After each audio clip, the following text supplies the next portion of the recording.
देवगढ़ पौर परिषदर बहिष्कृत पौराध्यक्षा हाइकोर्टे होइछंती विजयी। दीर्घ 1 वर्ष 2 मासर न्यायिक लड़ई पर बहिष्कृत पौराध्यक्षा शांति मंजरी देईंकु पुनःस्थापित करने मान्यवर हाइकोर्ट राय देइछंती।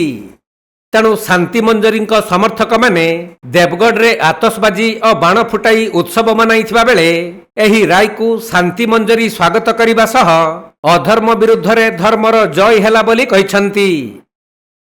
देखंतु मुझे तबले चेयरमैन इलेक्शन पई मोर प्रस्ताव देइथली। मोर आमर बीजेडी दलर मुख्य पुरोधा मान्यवर श्रीजुक्त नवीन पट्टनायक मते केते विश्वास रे ए इलेक्शन रे देइथिले टिकेट एवं मु लोकमत बहु लोकमत मोर छात्र छात्री एवं ए देवगढ़ सर्वसाधारण स्नेह ममता पई मु आज सेटा जीती भी।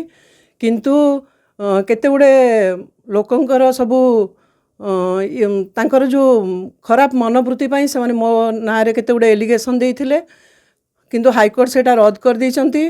कौन सी एलिगेशन सत नुहे बोली कहिसंती एवं आमर हाईकोर्ट एते सुंदर राय दैछंती जे सेथरे मते बहुत खुशी लागला। मोर आईन उपरे बहुत विश्वास थिला। सरकार वर्तमान जो प्रकार राजनीति चलैछंती सेठी मते लागुची सेटा गुडे गणतंत्र नुहे सेटा गुडे राजतंत्र चलीची। आउ एठी काहारीर माने कौनसी अस्तित्व रहू नहीं, नारी जातिर कौनसी सम्मान रहू नहीं।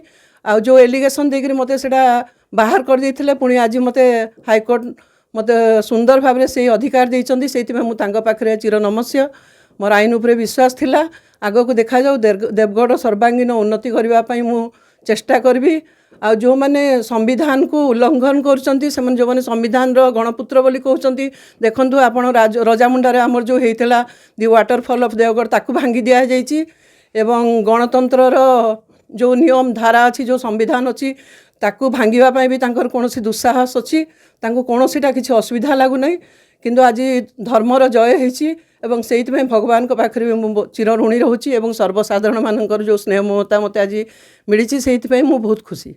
नाइ से काली लेखि दिया जाइची सेटा तो मोर 10-12 दिन आगु से ऑर्डर हाईकोर्ट रे मते रीड सुने देइथिले किंतु जोटा से अपलोड हैला काली इंटरनेट रे सेठी लेखा हिची जे जो गुडा को एलिगेशन से माने मोनारे देइथिले सब गुडा को मिथ्या कोनोसी प्रकार सेठी प्रूफ नथिला एवं से गुडा को खाली माने एमती से माने खाली मते ही हरास करबा पई से गुडा को सब लेखि करी देइथिले जो थिरे कि तांकर वकील मध्य कोनोसी प्रकार उत्तर दे पार नथिले। तेणु पूरा निर्विकार भाव से लिखि देइछंती जे एथिरे कोनोसी चेयरमैन कर दोष नै एवं से तांकर ड्यूटी रे जॉइन करि पारिबे। आपण सेटा सरकार को जणैलेनी जिल्लापाल को जणैलेनी सेटा मु जिल्लापाल को आज देखा करके तांको देइछि। से माने जिल्लापाल मध्य कहले जे आमे सब नेट रे देखि सारलुनी सब पढि सारलुनी सब ठीक अछि एवं मु आसिया सीईओ को भी मध्य आज देखा करथिली। समस्त खुशी अछंती एवं ऑफिस स्टाफ मध्य मते आसिकरी बहुत खुशी रे समस्त मते वेलकम करथिले। तो मते बहुत भल लागुछि जहा आकु जो आ वर्षे रहिला मोर ई पदवी सेथरे में देवगढ़ सर्वांगीन उन्नति करबा पई चेष्टा करबी।